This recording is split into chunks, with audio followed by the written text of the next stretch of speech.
नमस्कार, मी रोहित गुरव ॲस्ट्रॉसेज या यूट्यूब चॅनलवरती आपल्या सर्वांचं स्वागत आहे. आज महाशिवरात्रीचा पर्वकाल. या पर्वकालामध्ये प्रामुख्यानं काय कार्य करावेत, काय करू नयेत, शिवभजन करावं, शिवाचं स्मरण करावं, वाईट बोलू नये, निंदा करू नये, वाईट ऐकू नये. शिवव्रताच्या कथेची सुरुवात करतो. पूर्वी एक शिकारीसाठी वनामध्ये चालला होता.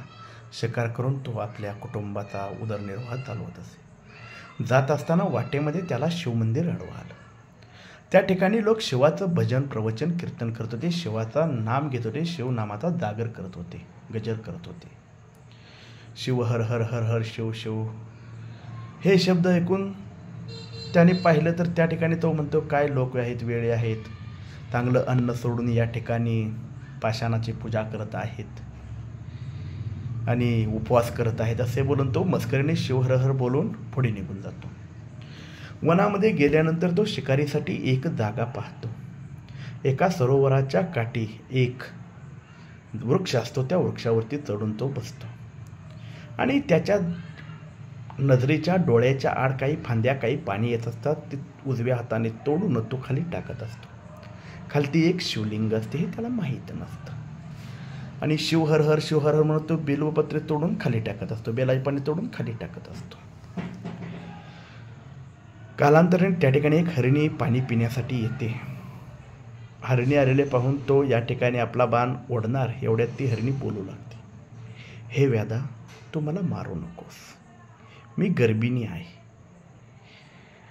तू माझ्याबरोबर माझ्या पोटातील मुलांचा, जीवांचा ही या ठिकाणी शाप घेत आहे. ती हरिणी बोलते हे पण त्याला आश्चर्य वाटते.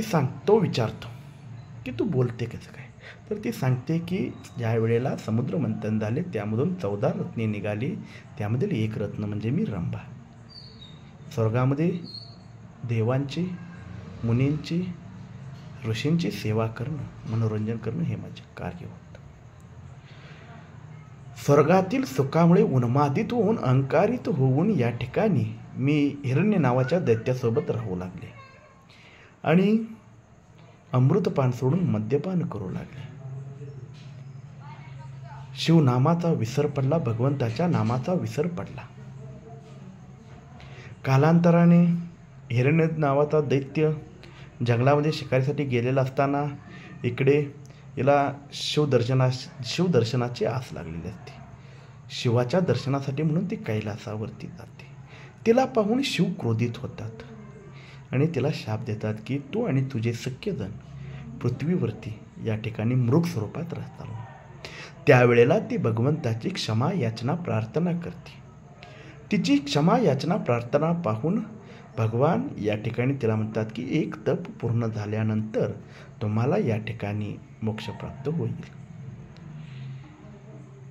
हे सर्व ऐकून नंतर ती त्या व्याधाला, त्या शिकारीला एक वचन देते.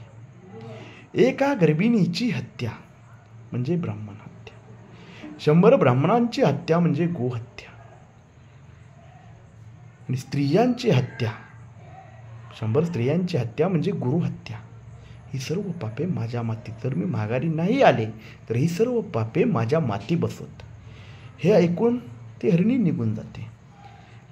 बसून तो या ठिकाणी त्या झाडाची पाने तोडून खाली टाकत असतो. शिवहर हर जप करत असतो.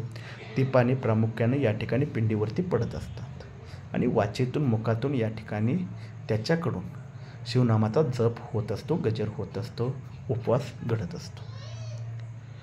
कालांतराने दुसरी हरणी त्या ठिकाणी येते. दुसरी हरणी आल्यानंतर या ठिकाणी ती हरिणी पाणी पिण्यासाठी सरोवरात जाणार इतक्यात तो बाण ताणतो. ती हरिणी म्हणते, हे व्याधा, तू मला मारू नकोस, माझी मुले माझी घरी वाट पाहत आहेत, त्यांना दूध प्राशन करून मी माघारी येईल, त्यावेळी तू मला मार. त्यावेळेला तो तिला तू वचन बोलून जा. ती म्हणते, ह्या पृथ्वीवरती प्रामुख्यानं जो ब्राह्मण असून या ठिकाणी वेद पठण करत नाही, जो गुरु निंदा श्रवण करीतो, जो राजा या ठिकाणी प्रजेला पीडा देतो, आपल्या राजाचं राजा म्हणून जे कर्तव्य आहे ते पार पाडत नाही, जी शिक्षा त्यांना आहे ती सर्व पापे माझ्या माथी. हे बोलून ती हरिणी या ठिकाणी तिथून निघून जाते. कालांतराने तिसरी हरणी येते. ती हरणी पाणी पिण्यासाठी सरोवरात झुकणार एवढ्यात त्या ठिकाणी तो बांध ताणतो. ती हरणी पाहते आणि म्हणते, हे व्याधा, तू मला मारू नकोस.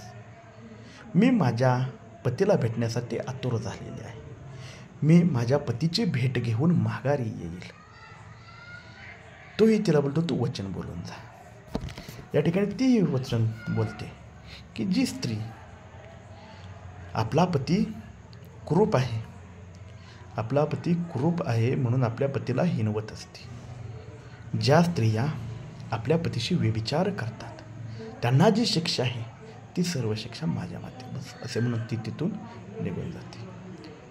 तिन्ही हरणी प्रामुख्याने निघून गेलेले आहेत. कालांतराने तो मृग म्हणजे त्या तिन्ही हरिणींचा पती त्या ठिकाणी येतो. धष्टपुष्ट हरण पाहून तो म्हणतो, आता मोठी शिकार आपल्याला सापडलेली आहे, आता याला आपण सोडायचं नाही. तो पाणी पिण्यासाठी सरोवराच्या जवळ गेल्यानंतर त्या ठिकाणी तो बांध ताणणार एवढ्यात तोही मृग बोलू लागतो, याच्या अगोदर तू जर त्या 3 हरिणींना मारलेलं असेल तर मला त्वरित मारून टाक. तू जर त्यांना मारलं नसेल तर मी त्यांना भेटून येतो, आल्यानंतर तू मला मार. हे ऐकून तोही त्या ठिकाणी त्या हरिणाला जाऊ देतो. तोही जातो.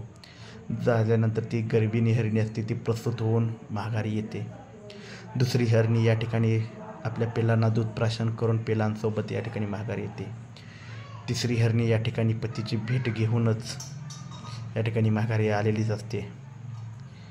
हे पाहून त्या ठिकाणी ते त्या शिकाऱ्याला म्हणतात, आम्ही आपच्या वचनाप्रमाणे आलेलो आहोत. त्यावेळेला शिकाऱ्याचं निवांत वेळामध्ये या ठिकाणी ते कार्य चालूच असतं. बेलाची पानं तोडणं, खालती टाकणं, शिवहर हर शिवहर हर म्हणणे म्हणजे.